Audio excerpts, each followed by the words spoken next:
அனைவருக்கும் வணக்கம். இன்றைக்கி நம்ம ஒரு அருமையான சுவையில் முட்டையும் ப்ரெட்டையும் வச்சு ஒரு ரெசிபி பார்க்க போகிறோம். இதை 10 நிமிஷத்தில் சுலபமாக செய்து முடிச்சிடலாம். இதை ஈஸியாக டேஸ்ட்டாக எப்படி செய்யலான்னு பார்க்கலாம் வாங்க. ஃபஸ்ட்டு இதுக்கு தேவையான பொருட்களை பார்க்கலாம். 3 முட்டை, 4 ஸ்லைஸ் ப்ரெட்டு, பாதி அளவு கட் பண்ண குடை மிளகாய், கட் பண்ண 2 பெரிய வெங்காயம், கட் பண்ண ஒரு பெரிய தக்காளி பழம், சிறிதளவு மல்லி இலை, சிறிதளவு கருவேப்பிலை, கட் பண்ண 2 பச்சை மிளகாய், மிளகாய்த்தூள் 1/2 டீஸ்பூன். இதுக்கு தேவையான பொருட்களை பார்த்தாச்சு. ஃபஸ்ட்டு தோசைக்கல்லை நல்லா சூடு பண்ணிக்கோங்க. ப்ரெட்டை தோசைக்கல் மேலே வச்சு லைட்டாக சிவக்கிற அளவுக்கு சூடு பண்ணிக்கோங்க. 2 பக்கமும் லைட்டாக சிவக்கிற அளவுக்கு சூடு பண்ணிக்கோங்க.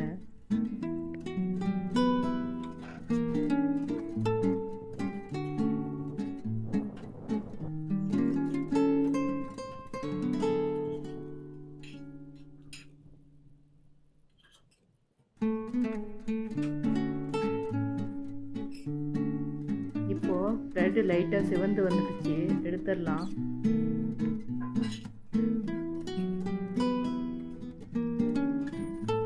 இதுக்கப்புறமா முட்டையை ரெடி பண்ணிடலாம். ஒரு பாத்திரத்தில் 3 முட்டையும் உடைச்சி ஊற்றிக்கோங்க. அடுத்து தோசைகள் சூடானதும் 1 டேபிள் ஸ்பூன் அளவுக்கு ஆயில் விட்டுக்கோங்க. இதில் சிறிதளவு ஆனியன் சேர்த்துக்கோங்க. கூடவே கட் பண்ண பச்சை மிளகாயும் சேர்த்துடலாம்.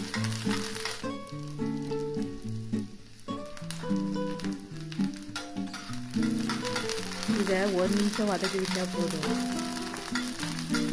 இப்போது உடைச்ச முட்டையை இதில் சேர்த்துடலாம்.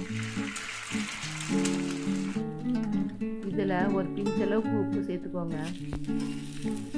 இந்த மாதிரி முட்டையை தோசைக்கல்ல வறுத்து சேர்க்கறதால சாப்பிடும்போது ஒரு நல்ல சுவை கிடைக்கும். முட்டையை 60% வறுத்தா போதும். பாருங்க, இந்த அளவுக்கு வறுத்தா போதும், எடுத்துடலாம்.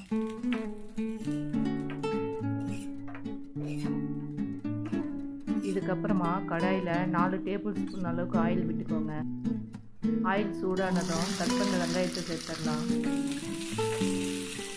இதை ஒரு 70% அளவுக்கு வதக்கி விட்டுக்கோங்க.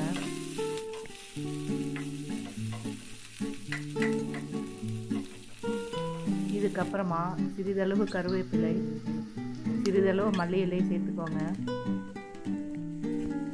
இதை ஒரு வாட்டி மிக்ஸ் பண்ணிடலாம். அடுத்து கட் பண்ண தக்காளியை இதில் சேர்த்துடலாம்.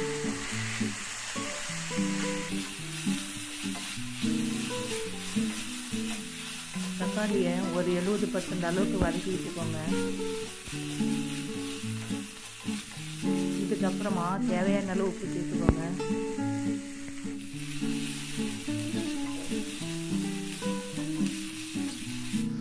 இந்த ஸ்டேஜில் மிளகாய் தூள் சேர்த்துக்கோங்க.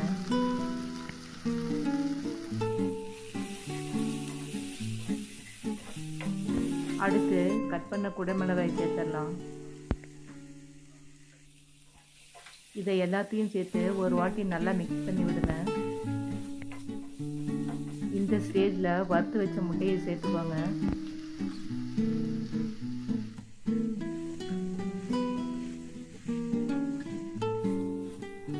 ஒரு நிமிஷம் நல்லா மிக்ஸ் பண்ணி விடுங்க.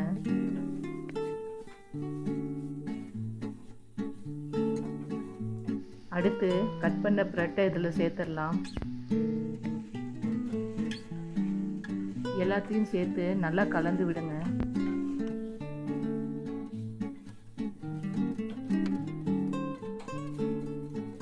இது போல் நல்லா மிக்ஸ் பண்ணிக்கோங்க.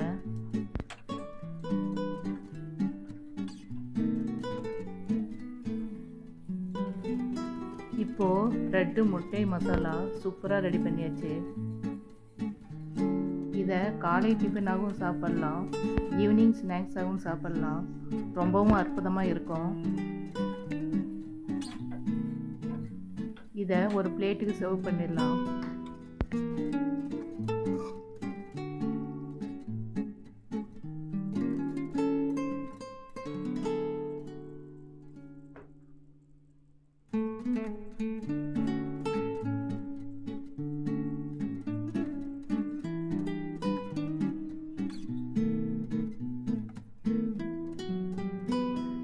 நீங்களும் இதே போல் ட்ரை பண்ணி பார்த்துட்டு எப்படி இருக்குன்னு கமெண்ட்ஸில் சொல்லுங்கள்.